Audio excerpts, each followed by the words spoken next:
has been a month now, a month and a day since those devastating storms on January 22nd. I mean, we saw homes lost, houses, cars, businesses, communities just destroyed. Kind of talk to me a little bit about your thoughts on that. Have you been to the communities? Have you talked to the people in the communities? What have they said to you? What do they need? So I happen to have been here when it happened, and I immediately I have a big Jeep, and I immediately got in the Jeep and actually went to Tijuana River Valley. This happened in 1993 when I was on the San Diego City Council, and we lost over 100 people. Over 100 people drowned between Tijuana and South San Diego. So I went down there to make sure that we were in place. The last time we weren't. We were not prepared at all.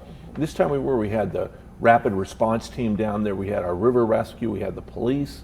Federal agencies were down there. So they knew that this was going to be really traumatic. And 3 people, I believe, lost their lives. So it wasn't as damaging as it was in 1993 with the sense of loss of life. But then I came up to Choyas Creek. I used to go to church right by there, so I knew that that was going to flood. But when I got there, I didn't realize how quickly it was rising. And the police were pretty good about getting people out of there. But I knew that there was going to be huge damage. And there was. But thank God we didn't lose a lot of lives. But there's been huge damage, physical damage to homes and to property there. What are just your thoughts just seeing that destruction in the communities, that you lived and worked and frequented, over the years? Well, honestly, this is climate change.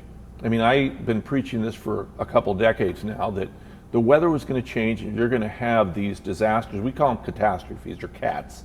And these catastrophes are supposed to happen every 10, 25, 50 years, 100 years. This was a 1,000-year event. But you know what? This 1,000-year event is going to happen every 5 years. The reality is that we're going to have these devastating climate change actions very, very often.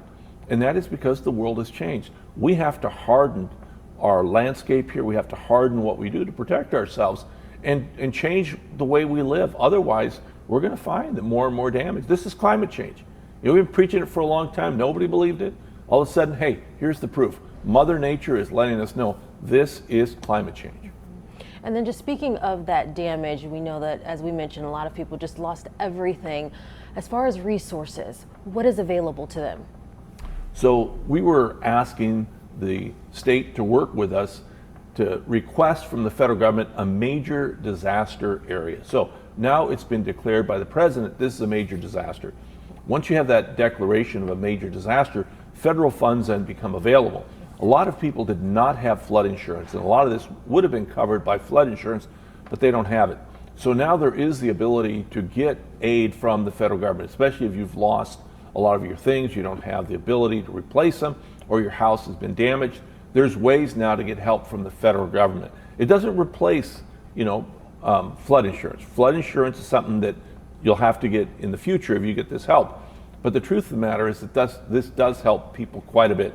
So you have to apply, and once you apply, they'll take from 7 to 10 days to take a look at what you've said to make sure that what you said is true, and then you'll get aid, and you'll find out about how much money you will get to replace your things or to give you assistance, rental assistance or some other assistance. So in the meantime, while you replace your things or replace your, the damage to your home, you can live a normal life.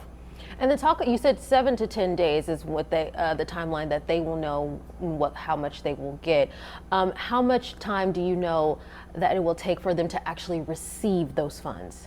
It's pretty quick. Okay. I mean, if you don't have any issues, in other words, if there's no notion that maybe, you weren't in the flood area, maybe you're just saying that, live in a place where there was no flood, it's fairly quick. I mean, they give you a check or they put it right in your bank account. And I've been impressed at how quickly that can happen if there's no issue. If there are issues, then that's different. And then they take a longer time to review that, and of course that's because of fraud. Unfortunately, we've seen throughout the country when you do have these major declarations of disaster, you do have fraudsters come up, and you do have people saying, my house was damaged. Turns out they don't even own a house. Or they say, all my things were damaged. They don't even live in the area where it happened. So, we do have to make sure that there's not fraud, but if there's no issue like that, it's pretty quick. And talk about a little bit about the process that it took and the timeline that it took in order for us to work with the federal government to be able to get these funds. Sure. So what has to happen, you have to have a certain level of damage before the president will declare it a major disaster. And the reason for that is you don't want every incident around the country to be a major disaster. In other words, you don't want the federal government paying for all these things that should be paid locally. So normally the way it works is the local government takes care of smaller issues. If it gets a little bit bigger, the state does. If it gets really big, then the federal government comes in and helps out. So we worked with the county, we worked with the state to show that there was a lot of damage. You know, this happened, it happened quickly, but there was a lot of damage, and that's why this major declaration of a major disaster should take place, and it did. So therefore, this federal money can become available. It took a while because we had to make sure that we could show that there was this damage. And again, you have to show that damage because you don't want every incident to say, oh, hey, that's a major damage, and all of a sudden Louisiana would get, you know, everything that should be paid locally paid for by the federal government because they don't want to raise taxes. Well, no, places like California that have paid a lot of taxes, we want some of this tax money back. So we wanted to make sure that we could say this is a major disaster. We want some of that tax money back to benefit the people here who were damaged. And speaking of our local government, talk a little bit about those communications and exactly are we expecting funds to go to our local governments in order to continue to help these flood victims? Yes, but the money that will go to the local governments won't be for the flood victims. The flood victims, they directly can ask for money. The money that will go to the local governments here is to harden and to repair some of the public damage. So for example, there are canals right now that you saw that they were damaged because of this flood. They have to be improved and they have to be replaced in some cases. That's where the federal government kicks in and says, okay, you know, Choyas Creek has some lining of that creek by concrete. It was undermined because of the water. The federal government comes in and helps pay for that. Some of the things that happened there are very expensive. You know, the city of San Diego fronted the money, but it will get some of that money replaced by the federal government. And again, the federal government then works with the city, with the county, to see what damage was done to their property so they can help. But you can apply as an individual directly to FEMA to get money for yourself. You don't have to go through the county, don't have to go through the state, go right to the federal government. And then you talked about seeing this in 1993. We talked about the canals and the channels overflowing. Why does it take so long in order to get these fixed? You know, it's interesting that there was no maintenance now for a long time on these canals. And so this was a 1,000-year event. So there's nothing really that could have prevented the amount of water that was coming down. However, if you look at all the vegetation that grew up in these canals, that should have been cleared out. I mean, there's no doubt about that. That should have been cleared. It wasn't because no one was expecting this type of flood. What I'm saying is expect this type of flood. This is going to happen from here on in because of climate change. So now you have to be prepared. The city at that point wasn't prepared, frankly, just to be honest with you. They didn't clear all that vegetation. The same thing happened in 1993. When I first was elected, I was elected on a special election. We had exactly the same thing. So we started working right away to clear the vegetation to make sure that didn't happen. So we've had big rain events since that time, but we haven't had this kind of damage because now they've let it go, and you can't let it go.